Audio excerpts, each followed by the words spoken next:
ಸಂಬಂಧನೇ ಇಲ್ಲದ ಪ್ರಕರಣದಲ್ಲಿ ಯಾವನೋ ಒಬ್ಬನನ್ನ ಕರ್ಕೊಂಡು ಬಂದು ಫಿಕ್ಸ್ ಮಾಡಿ ಆ ಪ್ರಕರಣವನ್ನು ಮುಗಿಸುವ ಕೆಲಸನ ಪೊಲೀಸರು ಮಾಡ್ತಾರೆ.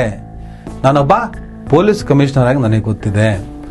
ನಾನು ಪೊಲೀಸ್ ಕಮಿಷನರ್ ಗೊತ್ತಿದೆ, ಕೆಲವು ಸರ್ತಿ ಪ್ರೆಷರ್ ಬಂದ್ರೆ ಯಾವ ಒಬ್ಬನ ಕರ್ಕೊಂಡ್ ಬಂದ್ಬಿಟ್ಟು ಅಲ್ಲಿ ಅರೆಸ್ಟ್ ಮಾಡ್ಬಿಟ್ಟು ಈ ಪ್ರಕರಣವನ್ನು ಅಲ್ಲೇ ಮುಚ್ಚಾಕ್ಬಿಡ್ತಾರೆ. ಆ ಹುಚ್ಚ ಯಾರ್ದಾನೆ ಅವ್ರಿಗೆ ಅದಕ್ಕೆ ಸಂಬಂಧನೇ ಇಲ್ಲ. ನೀವು ಪೊಲೀಸ್ ಅಧಿಕಾರಿ ಆಗಿದ್ದಾಗ ಎಷ್ಟು ಕೇಸುಗಳಲ್ಲಿ ಯಾವ ಕೇಸುಗಳಲ್ಲಿ ಯಾವ ಯಾವ ಅಮಾಯಕರನ್ನ ಫಿಟ್ ಮಾಡಿದ್ದೀರಿ ಅನ್ನುವಂತ ಎನ್ಕ್ವೈರಿಯನ್ನ ಇವ್ರ ಮೂಲಕನೇ ಶುರು ಮಾಡಬೇಕು.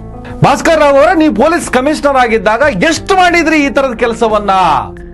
ಸಾಮಾಜಿಕ ನ್ಯಾಯ ಸಂವಿಧಾನಕ್ಕೆ ವಿರುದ್ಧವಾಗಿ ಯಾರೋ ಮಾಡಿದ ಕೃತ್ಯಕ್ಕೆ ಯಾವನೋ ಫಿಕ್ಸ್ ಮಾಡ್ತಾರೆ, ಎಷ್ಟು ಧೈರ್ಯವಾಗಿ ಹೇಳ್ತೀರಿ? ಪೊಲೀಸ್, ಮಾಜಿ ಪೊಲೀಸ್